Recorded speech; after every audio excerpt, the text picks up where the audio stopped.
Hi guys, I just wanted to do a quick draw. McGraw. Before I go to work. Just for the other side of this full moon.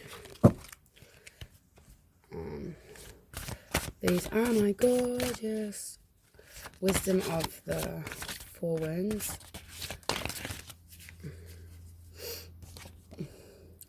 Moss, nurture. So this is the Earth Spirit of the South. This deck is a New Zealand-based deck. This is number 35, which is 8. So nurture brings abundance. It's beautiful and green, the water. I see the letter I. I'm not going to say what I see there. It's a bit funny.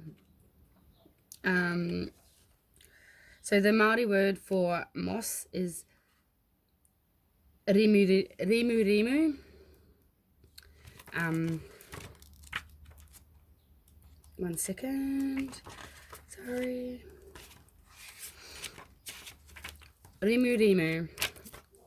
And it's a little poem in the book. I am moss.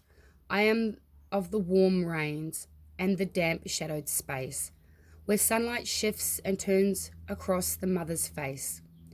I am of the harsh lands of rock bleached by the sun, where each day is measured by the struggle to be won. I am Rimu. Moss has many children. They range far and wide across the planet, each finding a home. A special niche within its chosen land.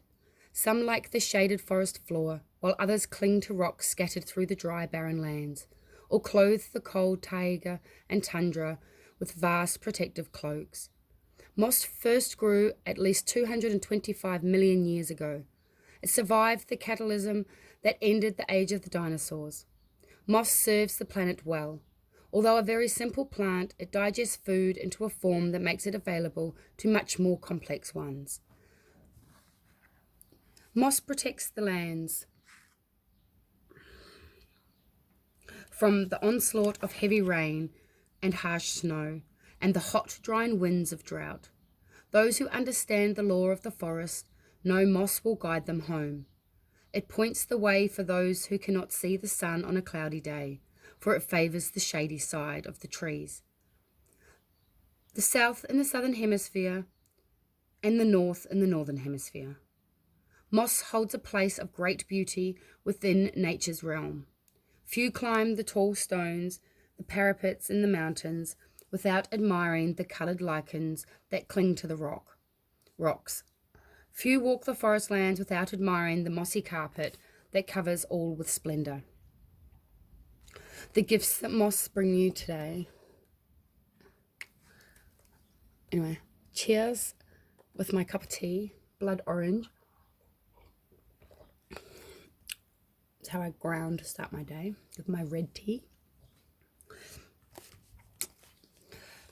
How harshly the south wind cries as it sweeps across the mountainside, or the vastness of the tundra where few trees survive. How softly it sighs within the closeness of the forest. It journeys far to offer you the gifts moss brings from two very different worlds. First it calls you to the high places, the rocky mountainside, where only the hardiest lichens survive the winter snows, and the windswept tundra lands where no tall trees grow.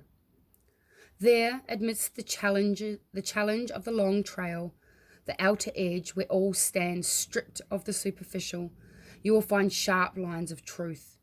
And as you travel through, moss assures you each step you take is guided, protected, and nurtured. Then moss gathers you to a very different place. It invites you into the shy spaces to see treasures hidden close.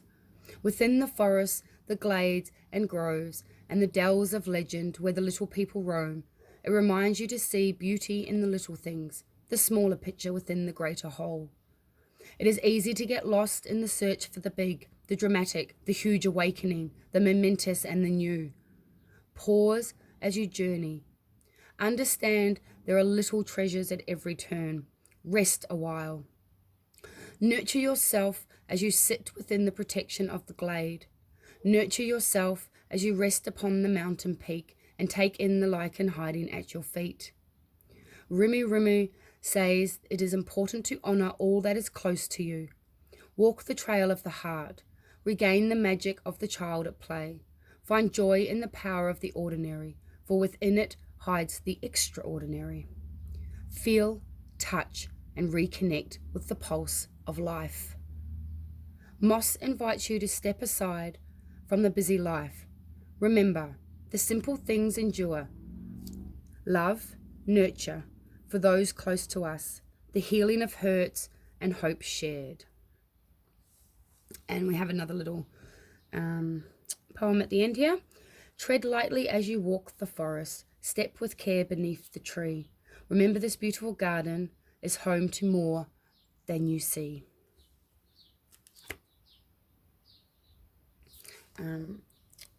This is my beautiful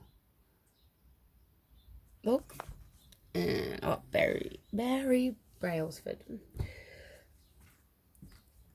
I like that. I love this book. I just think it's absolutely stunning.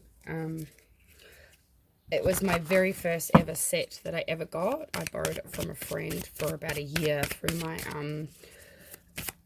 Dark Night of the Soul and all my depression and PTSD. Was it last year, the year before? And I finally brought myself a set. So I'm just going to get a spirit animal card from the Wild Unknowns.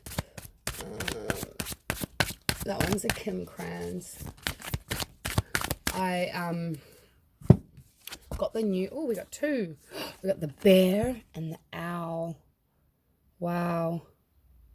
So that's quite interesting because that's hibernating, wisdom.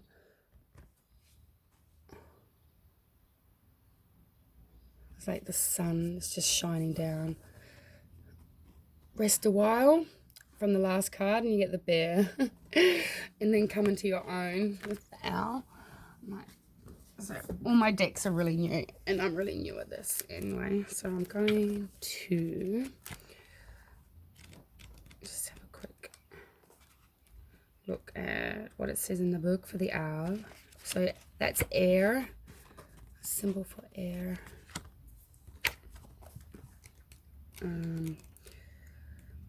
Owl, abundance, clairvoyant treasures. Oh, that was funny with the it's like 8 with abundance. 3 and 5 is 8. The owl is a mysterious otherworldly creature found in folklore from east to west. The white owl in this particular deck is the companion of the goddess Lakshmi and represents wealth, beauty, and good fortune. When the owl card appears, it's an omen that a boon or a treasure is on the way, either in spiritual or material form. With owl wisdom on your side, you'll see and know exactly what to do with this boon, how it can further serve your dharma and bring abundance to the world. Trust that the wellspring of treasures is infinite. And bear. So what's air is earth. So we've got air and earth. So that's so cool. It's like the yin and the yang. See, that is so beautiful. Walking from spiritual slumber, beginning anew. After a long winter, the bear arises from deep slumber. At first, the movement and effort are difficult, but the bear knows it's time to awaken and move toward the dawning light. The bear card represents an individual on the cusp of new directions and personal transformation. The initial weeks and months of the spiritual quest may feel tricky, cumbersome, and full of obstacles, but you have no choice. Bear, you have no choice. Winter wanes, the warmth of spring emerges, and your transformation begins. So I love these 3 cards together. Stunning. So that is just my quick little energy check-in with you guys. I'm off to work now. Bye.